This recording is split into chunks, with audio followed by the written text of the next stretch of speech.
Welcome to the Fun Astrology Podcast. Thomas Miller. It's Monday, March the 6th. Oh, this is going to be one of the biggest weeks of the year. In fact, we are in the last 24 hours of one of the biggest days of the year. Well, almost the last 24 hours. Tomorrow, Saturn enters Pisces. Yeah, that happens at 8:34 tomorrow morning Eastern. So depending on when you're hearing this, about 24 hours. Let's jump in the Fun Astrology helicopter and zoom up to 10,000 feet before we come back down, because we have time. Tomorrow and Wednesday and Thursday and Friday are all out. After we get past tomorrow, then we have a very light week. So if you guys have some questions, I have a couple in queue, but we'll certainly be happy to take those. Go to the funastrology.com website at the top, and you can anonymously leave a question. But tomorrow is the big day. So as we zoom up, we have just a couple of things to point out today that we will here in just a minute.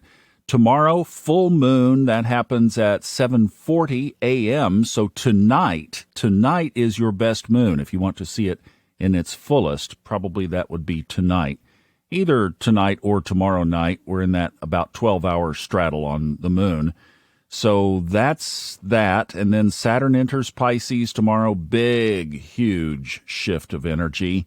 And then we basically follow the moon the rest of the week. Libra on Wednesday. Friday, Scorpio, where it stays through the weekend. As we look ahead to Saturday, I will mention this. At about 10 o'clock in the morning, Venus sextiles Mars. So you lovebirds, clear your calendar and go book an Airbnb this weekend. You're welcome in advance. All right, that was a pretty quick helicopter ride, but let's come back down to Earth, and we begin this week with the moon in Virgo. Actually, the early degrees of Virgo, because it moved in last night at 10:38 p.m. All the times are Eastern. We'll just qualify that now. Today's big aspect is at 8:41 this morning. The sun sextiles Uranus. If you're trading the markets, stay nimble. Surprises. By the way, we didn't do Ray on Saturday. We did Stevie McGuire. I think something that is very important to introduce to you guys, especially now with her new model of delivery where she's just going to be taking donations. If you missed that, please do yourself a favor and go back and listen to Saturday's episode and take advantage of that. Stevie is a treasure, and she and I are going to be doing some additional projects together in the future, I just know. So might as well jump on board while it's early. But Ray didn't have much to say. In fact, it was one of the shortest newsletters that has come out in a long time, and basically undecided. But if you're interested in the markets, he did indicate what Friday looked like was perhaps a shift to a bullish run. So you're not giving financial advice here. Go see a licensed professional. But if you have a portfolio that you have a little bit that you've been holding back to invest, I don't know, take a look at it. Don't let the bull run away from you is the point there. But that Sun Uranus today could be a little bit interesting. Uranus does tend to show up with volatility in the markets. So volatility in our lives as well, maybe a little bit. Of course, it is the last day before the full moon, and you can still catch Venus and Jupiter in the sky. They are, about 4 degrees apart now, I believe. Let's see.